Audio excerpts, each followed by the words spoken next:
गोरखपुर के घोष कंपनी चौक से कोतवाली की ओर जाने वाली सड़क पर लाल कोठी 13 मई 1917 को जब बेटे की किलकारियां गूंजी तो किसी ने सपने में भी नहीं सोचा था कि ये बच्चा बॉलीवुड में हास्य का बादशाह बनेगा।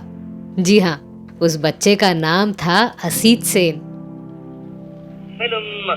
बेबी, फिश फ्राई लाओ। ये क्या तुम आज फिर दिन में चालू हो गया? यस, जो काम रात को हो सकता है वो दिन को काहे नहीं? मगर तुम तो कसम खाया था। वो तो दारू पीने से पहले कसम खाया था, दारू पी के तोड़ दिया। जा फिश फ्राई लाओ। हम अभी तुमको फ्राई करके खाएगा। डार्लिंग, तुम तो हमको पहले ही कच्चा खा गया, अब रह क्या गया जो फ्राई करके खाएंगा? जास्ती बात मत बनाओ। हम तुमको मकान का भाड़ा देने को 210 रुपया दिया था। यस, दिया था। उसका रसीद किधर है? उस पैसे से तो दारू का पुराना बिल चुका दिया और नया माल ले आया। Come on, have a sip. You idiot dirty girl, तुम हमारा गिला।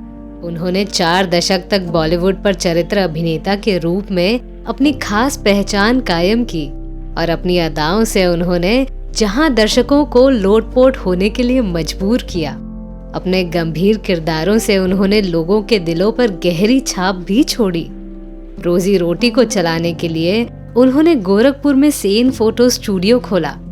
असीत सेन के भतीजे प्रदीप सेन और बॉम्बे फोटो स्टूडियो के मालिक मनोहर लाल के बेटे अशोक लाल बताते हैं कि उन्हें फोटोग्राफी का बहुत शौक था, इसीलिए उन्होंने गोरखपुर में सेन फोटो स्टूडियो खोला था।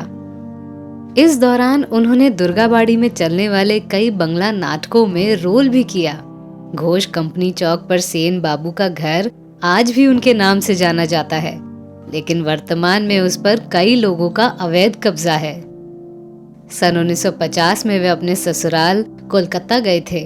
वहां पर उन्हें एक नाटक कंपनी में एक रोल मिल गया। वो प्ले जब हुआ तो फिल्म निर्देशक बिमल रॉय भी दर्शक में बैठे थे। असीत सेन के अभिनय ने उन्हें प्रभावित किया और वे उन्हें लेकर मुंबई चले गए। उस दौर में ज्यादातर कलाकार बाहर के होने की वजह से स्क्रिप्ट पर काम करना आसान नहीं था, क्योंकि ज्यादातर स्क्रिप्ट बंगला भाषा में हुआ करती थी।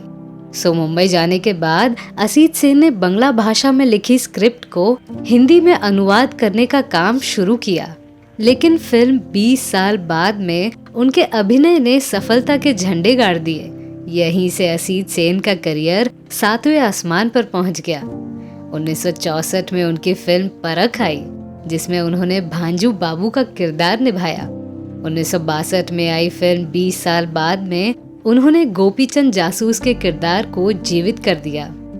1963 में बनी चांद और सूरज, भूत बंगला, नौनिहाल, ब्रह्मचारी, यकीन और आराधना, प्यार का मौसम, पूरब और पश्चिम, दुश्मन, मजली दीदी, बुढ़ा मिल गया जैसी फिल्मों में अभिनय किया। 1971 में मेरा गांव मेरा देश, आनंद, दूर का राही, अमर प्रेम जैसे यादगार फिल्मों में अभिनय किया। 1972 में बॉम्बे टू गोवा, बालिका वधू, बजरंग बली, आनंद आश्रम सहित 200 से अधिक फिल्मों में अपने हास्य अभिनय और चरित्र किरदार का लोहा मनवाया। हास्य कलाकार टुनटुन, जितेंद्र, राजेश खन्ना, संजीव कुमार और सदी के महानायक अमिताभ बच्चन से उनका खास दोस्ताना रहा।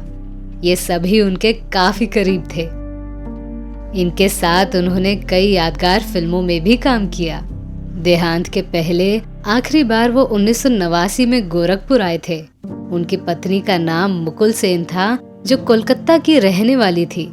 यहीं पर उनकी तबीयत खराब हुई। वे पत्नी के इलाज के लिए बॉम्बे आए, लेकिन कुछ ही महीनों बाद उनकी मृत्यु हो गई। पत्नी की मौत के बाद वो पूरी तरह से टूट गए और 18 सितंबर 1993 को उनका भी निधन हो गया। उनकी सादगी ऐसी रही है कि उनसे मिलने वाले आज भी उनके कायल हैं। जरा सी बात छेड़ी तो हजारों कहानियां निकलकर सामने आ जाती है। हास्य अभिनेता के साथ एक सरल हृदय इंसान होना असीत सेन की खासियत थी। यही वजह है कि 76 साल की उम्र में उनके निधन के बाद भी फिल्म जगत को उन पर नाज है।